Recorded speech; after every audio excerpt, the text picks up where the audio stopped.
Hello students, welcome to all. Students, हम लोग एक सीरीज चला रहे थे जिसमें हम भारत के प्रमुख गवर्नर जनरल्स के बारे में पढ़ रहे थे। तो इसी क्रम में आज हमारा जो गवर्नर जनरल है जिनके बारे में हम पढ़ने जा रहे हैं वो है लॉर्ड विलियम बेंटिक।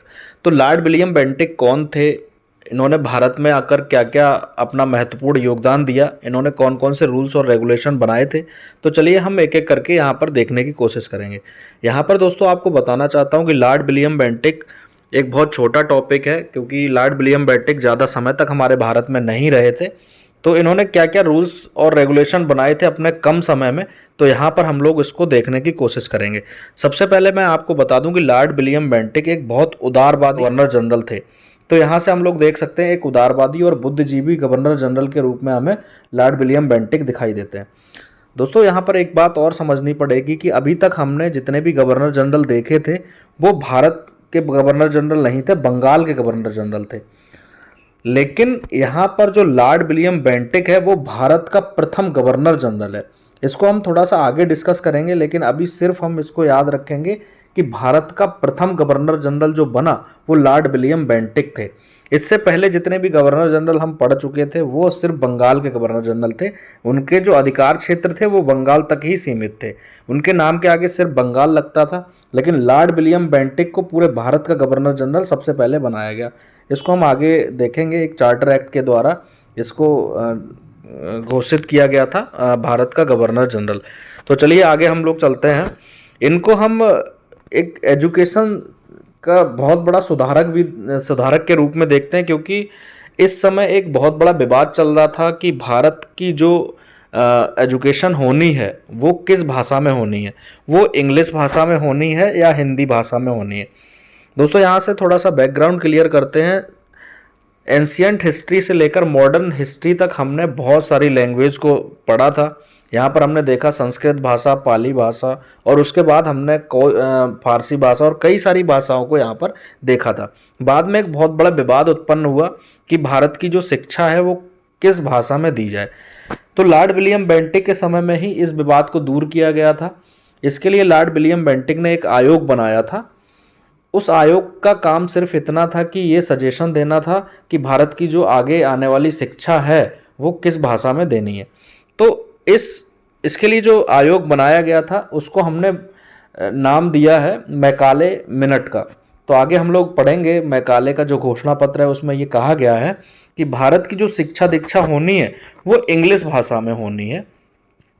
तो इंग्लिश भाषा को ही यहाँ पर एक नई भाषा के रूप में मान लिया गया, और यहाँ पर यह डिसाइड हो गया कि जो भी आगे की शिक्षा भारतीयों को देनी है वो इंग्लिश भाषा में ही देनी है। तो दोस्तों लॉर्ड मैकाले के द्वारा अपना जो घोषणा पत्र है उसमें ये लिखा गया था कि हमें एक ऐसे वर्ग का निर्माण करना है जो सकल सूरत से एक इंडियंस हो, लेकिन जो विचार उसके हैं वो अंग्रेज़ों की तरह हों।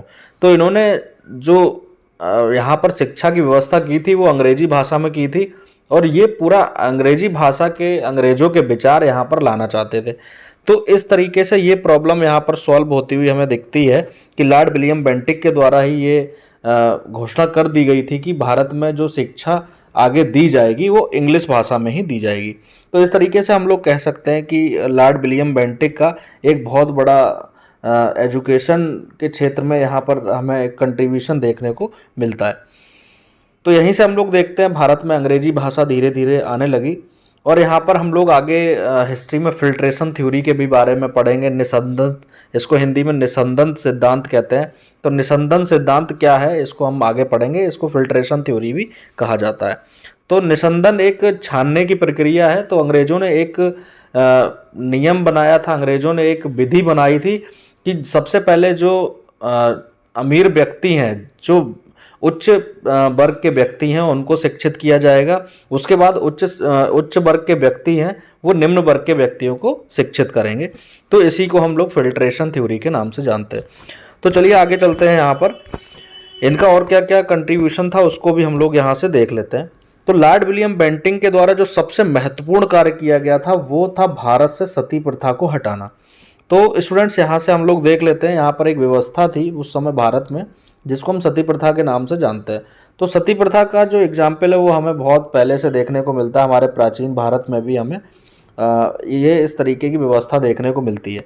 और दोस्तों कभी एक बार हमारे पेपर्स में ये भी पूछा गया था कि सती प्रथा का प्रथम उदाहरण कहाँ मिलता है, तो इसको हम लोग यहाँ से ध्यान रखेंगे। सती प्रथा का जो प्रथम उदाहरण है वो हमें 512 ईस्वी में एक एरण अभिलेख है उसमें मिलता है।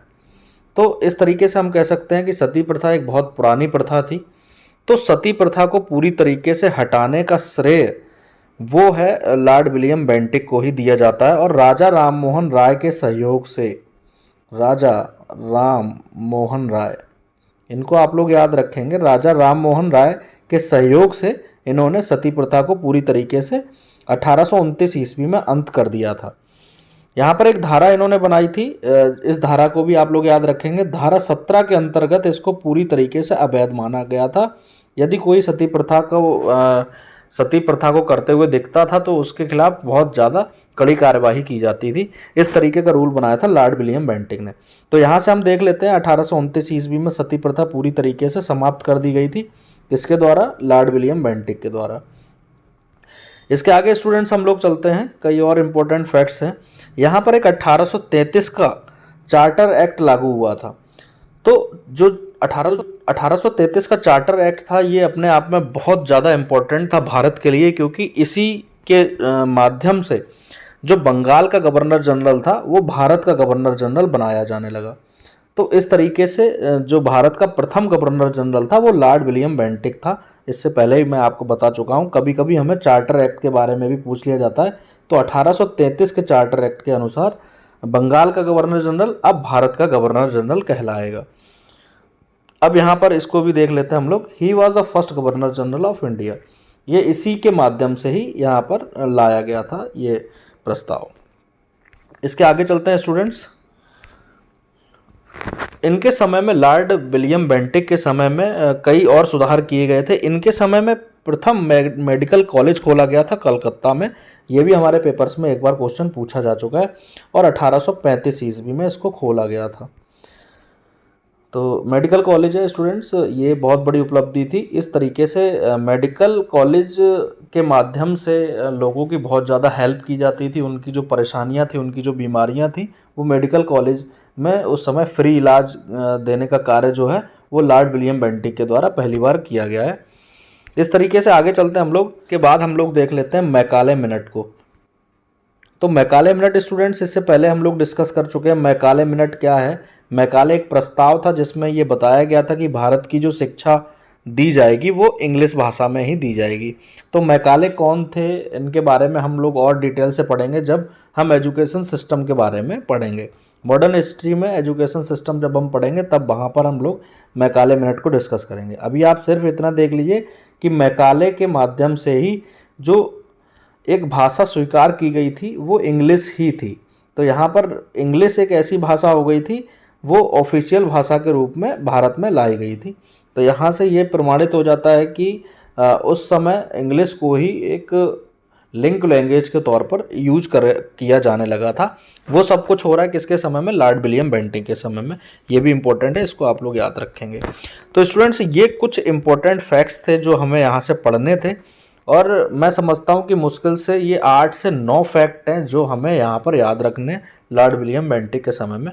क्योंकि मैं पहले ही बता चुका था कि लॉर्ड विलियम बेंटिक का जो समय है भारत में वो बहुत कम है।